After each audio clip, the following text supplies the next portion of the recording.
Tech ലോകത്തു നിന്നുള്ള വാർത്തകളിലേക്ക്. US തീരുവയിൽ പ്രതിസന്ധിയിലായി ആപ്പിൾ അടക്കമുള്ള അമേരിക്കൻ കമ്പനികൾ. പുതിയ ഐഫോണിന് വില കൂടിയേക്കും. ഇറക്കുമതി തീരുവ ഉയർന്നതോടെ അമേരിക്കയിൽ ആപ്പിൾ ഉൽപ്പന്നങ്ങൾക്ക് വില ഉയർത്താതെ പിടിച്ചു നിൽക്കാനാവാത്ത സ്ഥിതിയിലാണെന്ന് കമ്പനി. ചൈനയിലും ഇന്ത്യയിലും പ്രധാന ഉൽപാദന കേന്ദ്രങ്ങളുള്ള ആപ്പിളിനും ഈ പ്രഖ്യാപനം വൻ തിരിച്ചടിയാണ് നൽകിയത്. ഇറക്കുമതി തീരുവ ഉയർന്നതോടെ അമേരിക്കയിൽ ഉൽപ്പന്നങ്ങൾക്ക് വില ഉയർത്തേണ്ടി വരും. ആപ്പിളിന്റെ വിവിധ ഉൽപ്പന്നങ്ങളുടെ പ്രധാന നിർമ്മാണ കേന്ദ്രങ്ങൾ ചൈനയും ഇന്ത്യയും വിയറ്റ്നാമുമാണ്. അമേരിക്കൻ വിപണിയിലേക്കുള്ള ഐഫോണുകളും ഈ രാജ്യങ്ങളിലാണ് നിർമ്മിക്കുന്നത്. ഇറക്കുമതി തീരുവ ഉയർത്തുന്നതോടെ കമ്പനിക്ക് വലിയ സാമ്പത്തിക ബാധ്യതയാണ് വരുന്നത്. ഉയർന്ന തീരുവയുടെ അധിക ബാധ്യത ഒന്നുകിൽ കമ്പനി തന്നെ ഏറ്റെടുക്കേണ്ടി വരും, അല്ലെങ്കിൽ ഉൽപ്പന്നങ്ങളുടെ വില കൂട്ടുക മാത്രമാണ് ഏക മാർഗം. രണ്ടായാലും കമ്പനിക്ക് തിരിച്ചടിയാകുമെന്നാണ് വിലയിരുത്തൽ. സെപ്റ്റംബറിൽ ഐഫോൺ 17 സീരീസ് വിപണിയിലെത്തുന്നതോടെ വില വർധന നിലവിൽ വന്നേക്കുമെന്നാണ് സൂചന. പുതിയ തീരുവ നടപ്പാക്കുന്നതിന് മുമ്പ് പരമാവധി സ്റ്റോക്ക് എത്തിക്കാനുള്ള ശ്രമത്തിലാണ് കമ്പനി. കഴിഞ്ഞ ദിവസം ഇന്ത്യയിൽ നിന്ന് 5 ചരക്ക് വിമാനം നിറയെ ഐഫോണുകൾ അമേരിക്കയിൽ എത്തിച്ചിരുന്നു. ചൈനയിൽ നിന്നും വിയറ്റ്നാമിൽ നിന്നും മറ്റു മോഡലുകളും എത്തിച്ചു. ഉയർന്ന കൂലി കാരണം ആപ്പിളിന്റെ ഉൽപാദന കേന്ദ്രങ്ങൾ അമേരിക്കയിലേക്ക് മാറ്റുന്നതും പ്രായോഗികമല്ലെന്നാണ് വിലയിരുത്തൽ. News desk MyFin TV. American താരിഫിനെ മറികടക്കാനായി ഇന്ത്യയിൽ നിന്ന് കയറ്റുമതി നടത്താൻ ചൈനീസ് കമ്പനികൾ. ചൈനീസ് ഇലക്ട്രോണിക്സ് കമ്പനികളായ ഹെയർ, ലെനോവോ, ഹിസെൻസ് എന്നിവയാണ് താരതമ്യേന കുറഞ്ഞ താരിഫുള്ള ഇന്ത്യയെ ഉറ്റുനോക്കുന്നത്.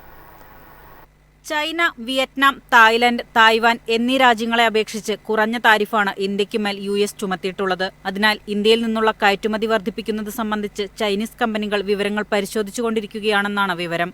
ഇരു രാജ്യങ്ങളും തമ്മിലുള്ള ബന്ധം സാധാരണ നിലയിലാക്കുകയാണെങ്കിൽ കയറ്റുമതി സാധ്യമാകുമെന്നാണ് ചൈന കരുതുന്നത്.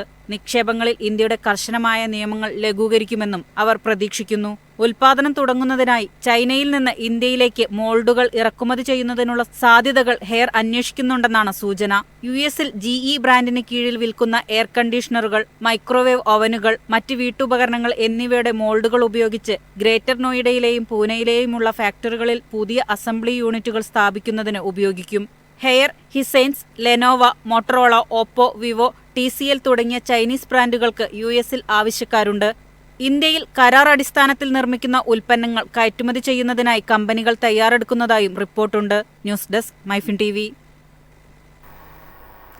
AI മോഡലുകളുമായി ലാമ 4 പുറത്തിറക്കി മെറ്റ. ലാമ സ്കൗട്ട്, ലാമ 4 മാവറിക്, ലാമ 4 ബെഹമോത്ത് എന്നിങ്ങനെ 3 വ്യത്യസ്ത മോഡലുകൾ അടങ്ങിയതാണ് ലാമ 4 സീരീസ്. ചൈനീസ് കമ്പനിയായ ഡീപ്സീക്കിന്റെ AI മോഡലുകളെ നേരിടാൻ വേണ്ടിയാണ് ഫേസ്ബുക്ക്, വാട്സ്ആപ്പ്, ഇൻസ്റ്റഗ്രാം, ത്രെഡ്സ് തുടങ്ങിയ സാമൂഹ്യ മാധ്യമങ്ങളുടെ മാതൃകമ്പനിയായ മെറ്റയുടെ നീക്കം. R1, V3 എന്നിങ്ങനെ വളരെ കുറഞ്ഞ മുതൽ മുടക്കിലുള്ള AI മോഡലുകൾ ഡീപ്സീക്ക് അവതരിപ്പിച്ചിരുന്നു.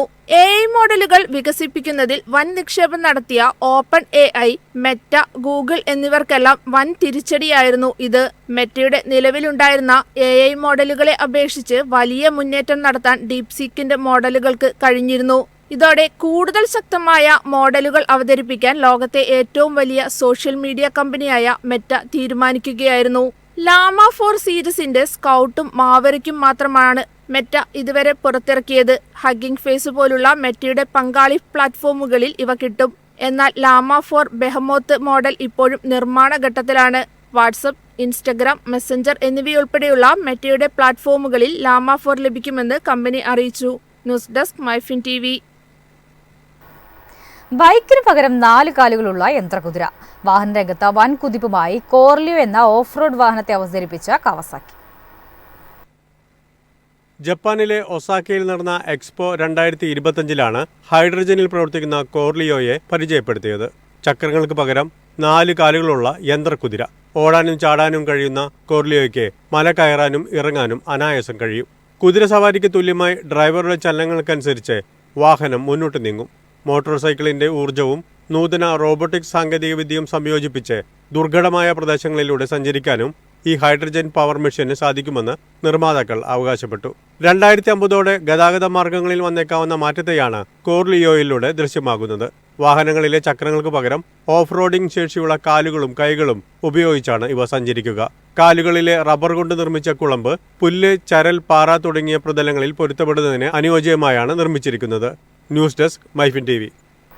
സുഗന്ധം പരത്തുന്ന മൊബൈൽ ഫോണുകൾ വരുന്നു. ലോകത്ത് ആദ്യമായി സ്മാർട്ട് ഫോണിൽ പെർഫ്യൂം ടെക്നോളജി അവതരിപ്പിച്ച ചൈനീസ് കമ്പനി ഇൻഫിനിക്സ്. പുതിയ നോട്ട് 50 S5G+ മോഡലിലാണ് പുതിയ ഫീച്ചർ.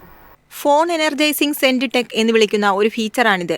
ഫോൺ ഉപയോഗിക്കുന്ന സമയത്ത് ഫോണിൽ നിന്ന് സുഗന്ധം പരക്കും. ഇത് സാഹചര്യമനുസരിച്ച് പല രീതിയിൽ മാറും. ഫോണിന്റെ വീഗൻ ലെതർ ബാക്ക് പാനലിൽ ഒരുക്കിയിരിക്കുന്ന സാങ്കേതിക വിദ്യയുടെ സഹായത്തോടെയാണ് സുഗന്ധം വരിക. മാരി ഡ്രിഫ്റ്റ് ബ്ലൂ വേരിയന്റിൽ മാത്രമാണ് ഈ ഫീച്ചർ പ്രധാനമായി ഉണ്ടാവുക. റൂബി റെഡ്, ടൈറ്റാനിയം ഗ്രേ എന്നീ 2 കളർ വേരിയന്റുകളിലും ഫോൺ ലഭ്യമാകും. എന്നാൽ ഇവയിൽ സുഗന്ധ സാങ്കേതിക വിദ്യയില്ല. 120 Hz റിഫ്രഷ് റേറ്റുള്ള 667 ഇഞ്ച് HD+ സ്ക്രീൻ ഡിസ്പ്ലേയുമായാണ് ഫോൺ വരിക. 50 MB പ്രധാന പിൻ ക്യാമറ, 8 MB മുൻ ക്യാമറ, 8 GB വരെ റാമും 25 GB ഇന്റേണൽ സ്റ്റോറേജും അടക്കം നിരവധി ഫീച്ചറുകളുമായി വരുന്ന ഫോൺ ആൻഡ്രോയിഡ് 15 പ്രവർത്തിക്കുക. ഏപ്രിൽ 18 ഫോൺ ലോഞ്ച് ചെയ്യുമെന്നാണ് കമ്പനി അറിയിച്ചിരിക്കുന്നത്. News desk, MyFin TV.